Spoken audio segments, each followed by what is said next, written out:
I'm Norm Poltenson, the publisher of the Business Journal, and I'd like to share with you a recent editorial I wrote entitled Meds and Eds, the Basis of U.S. Prosperity. In the editorial, I started out by talking about a phrase that Vladimir Lenin used in 1922 called commanding heights. And by that, he was referring to control of the economy, and that the Communist Party had control over the electrical generation, heavy manufacturing, mining, and transportation. Every economy has commanding heights, and today in the U.S. economy, we have meds and eds, which is a euphemism we use for medical care and for education. If you want to know just how big it is, go back for a period of 18 years, from 1990 to 2008, and just look at the job growth in the U.S. The service industry, as we would call it, has grown from 88 million to almost 115 million jobs. Tremendous growth.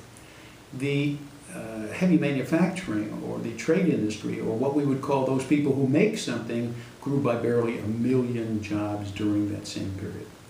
Healthcare alone represented 25% of all of that growth, and government represented another 15%, which means 50% of all of the job growth during that 18-year period came from healthcare and from government. Now, I say government because that's the official term that's used, but 70% of that figure has to do with education. Real wage and salary growth during the same 18-year period was driven again by meds and eds that represented 75% of all the wage growth. So what drives the cost of our health care and of our education today? We clearly have inelastic demand, which means that people simply want more of it regardless of what the cost is.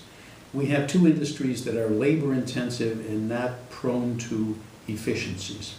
But the biggest driver of cost happens to be government involvement. In healthcare, consumers pay barely 10% of the cost of their healthcare. The government picks up 50% through direct pay in Medicare and Medicaid, and picks up the tax loss by the exemption that corporations get, which represents more than 35% of all the healthcare costs in the country. Obviously, state governments are major supporters of public universities, and the tuition rates are subsidized by tax dollars. The federal level, just look at the Pell Grants in the Obama administration's proposal for this coming year, $40 billion of subsidies. So that's what's driving the demand side.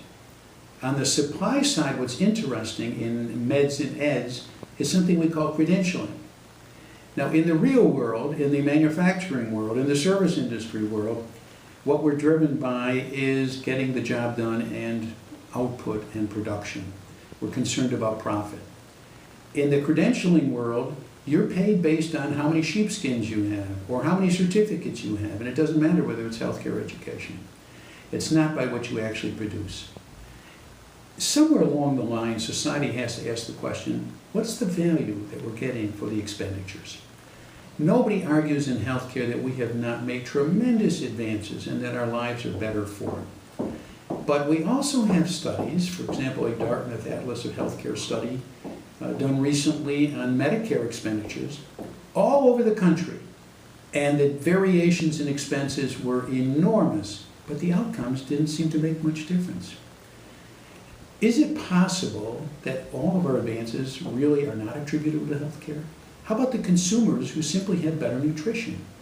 I look at the nutrition that we had when we were kids growing up and the fatty foods that we ate. Look at the safer workplaces that employers have today. Look at the better sanitation and look at a better educated citizenry when it comes to healthcare. On the education side, what do we know? We know one thing. If you have college education, you earn more money than if you don't have college education. But outside of that one statement, what is it that we really know about causal relationships between spending money and getting results? In 2006, we know that the U.S. spent 40% more per student than 34 other industrialized nations. And for that largesse, what did we receive? Below average scores in science, math, and reading.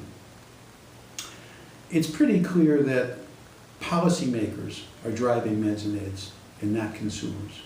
We need consumers to make decisions. We need market forces that are introduced.